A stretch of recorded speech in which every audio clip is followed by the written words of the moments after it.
You're watching Action News Now. Storm Tracker weather. Coverage you can count on.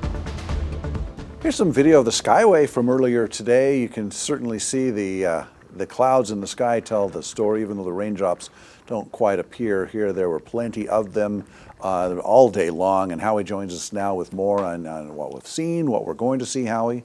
Yeah, we've seen over 1.5 inches in most spots today. Paradise leading the pack. That's up in the foothills at about 2.27 inches of rain, but we still had some more. I'll get those totals for you for the 11 as we've seen more rain since I tallied it up. Winds, though, I think we've seen our strongest for the most part. They've kind of subsided down to about 25 to 30 mile per hour gusts. Earlier, Reading saw 55 mile per hour wind gusts. Red Bluff and Oroville 41. And the rest of the spots right around 30, 32 miles per hour with Corning winds at about 26 mile per hour. Those are the gusts. Now, we saw that flood advisory until 7 o'clock. Turn around, don't drown if you run into ponded water near streams, creeks, and rivers and poor drainage locations. Be very, very careful after the rain that we've had. Now, overall, you're seeing less yellow than compared to a few hours ago. Most of it's shifting further to the east because the storms, they're dropping counterclockwise. You see the bands kind of coming up this way. Well, they're starting to weaken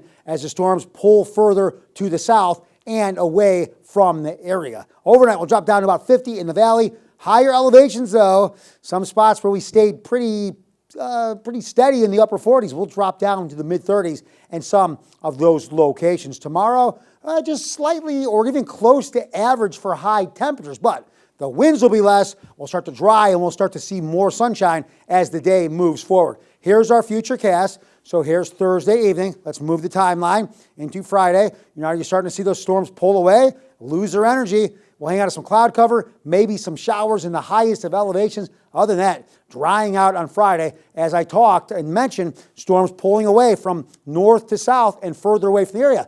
We'll dry off Friday. We'll dry off Saturday. Sunday looks good, but let's move the timeline again. As these storms now double back to the northeast as we head into Sunday night, those storms, new storms, different storms, pull in from the northwest. We kind of get stuck in the middle as they kind of meet up, but we'll be there seeing more showers, more snow, cooler air with this next round of storms. That'll drop temperatures, that'll even lower snow levels, potentially down to 5,000 feet for a brief period of time, whereas now they're at 8,000 or 7,500 feet. Let's move the timeline some more. So you'll see those storms drop down. And what does it look like? Well, let's look at the 7-day. So Friday, early, maybe some lingering showers. The winds start to subside. We dry out through the day on Friday. Friday, football looking terrific. Saturday, dry. That could be the nicest, warmest day of the week. But then I showed you, Sunday looks good. Sunday night, those storms drop down with cooler air, meet up with the storms from the south that already passed by us and start to swing back up.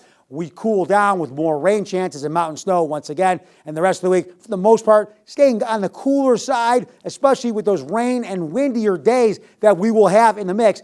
That'll keep that fall feel. But Saturday looks to be probably the nicest day of the week, Alan. Good. All right. Thanks, Howie. And